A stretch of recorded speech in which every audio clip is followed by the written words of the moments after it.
ପାଟଣାରେ ହେଲା ବିଜେପିର ନିଷ୍ପତ୍ତି ସମାବେଶ।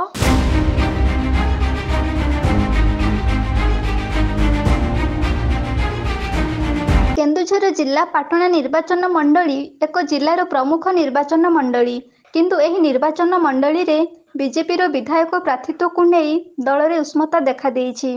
ପଦ୍ମଧରୀ ନିର୍ବାଚନ ବୈତରଣୀ ପାର ହେବା ପାଇଁ ଯେଉଁ ରଣକୌଶଳ ତିଆରି କରିଥିଲେ, ବିଜେପିର ସେହି ନିର୍ବାଚନ ବୈତରଣୀରେ ଆଜି ଝଡ଼ ସୃଷ୍ଟି ହୋଇଛି, ଯାହାଫଳରେ ବିଜେଡିର ନିର୍ବାଚନ ପ୍ରଚାର ଅଧିକ ଶକ୍ତିଶାଳୀ ହୋଇଉଠିଛି।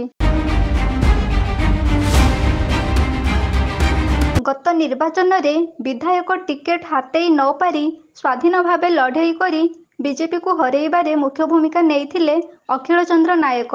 ଦଳ ବିରୋଧୀ କାର୍ଯ୍ୟ ଯୋଗୁଁ ଅଖିଳ ଚନ୍ଦ୍ର ନାୟକଙ୍କୁ ଦଳ ମଧ୍ୟ ବହିଷ୍କାର କରିଥିଲା। ପୁଣି ପରେ ତାଙ୍କୁ ଦଳକୁ ଫେରାଇ ଆଣି ଆଗାମୀ ନିର୍ବାଚନର ବିଜେପି ବିଧାୟକ ପ୍ରାର୍ଥୀ କରିଥିବା ଯୋଗୁଁ କର୍ମୀମାନଙ୍କ ଅସନ୍ତୋଷ ବଢ଼ିଯାଇଛି।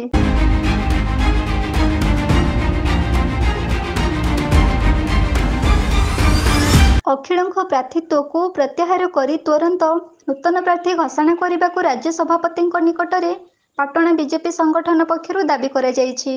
ବିଜେପି ରାଜ୍ୟ ସଭାପତି ଯଦି ତୁରନ୍ତ ଏହାର ପଦକ୍ଷେପ ନ ନିଏ, ତାହେଲେ ସମସ୍ତେ ସଂଗଠନରୁ ଦୂରେଇ ରହିବେ ବୋଲି ନିଷ୍ପତ୍ତି ନେଇଛନ୍ତି।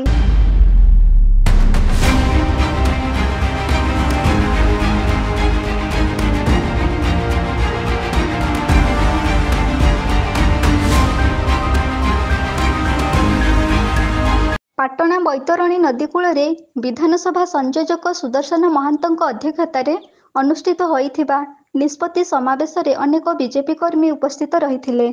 ବିଜେପି ରାଜନୀତିର ସକ୍ରିୟ କର୍ମୀଙ୍କ ଉଷ୍ମତା ବିଜେପି ପାଇଁ ଭିନ୍ନ ବାତାବରଣ ସୃଷ୍ଟି ହୋଇ ସାରିଛି।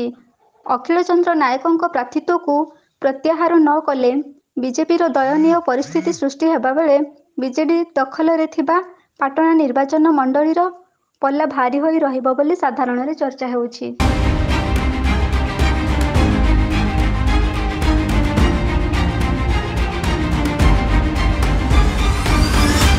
ପାଟଣାରୁ ଦେବାନନ୍ଦ ମହାନ୍ତଙ୍କ ରିପୋର୍ଟ, এবি ନ୍ୟୁଜ୍।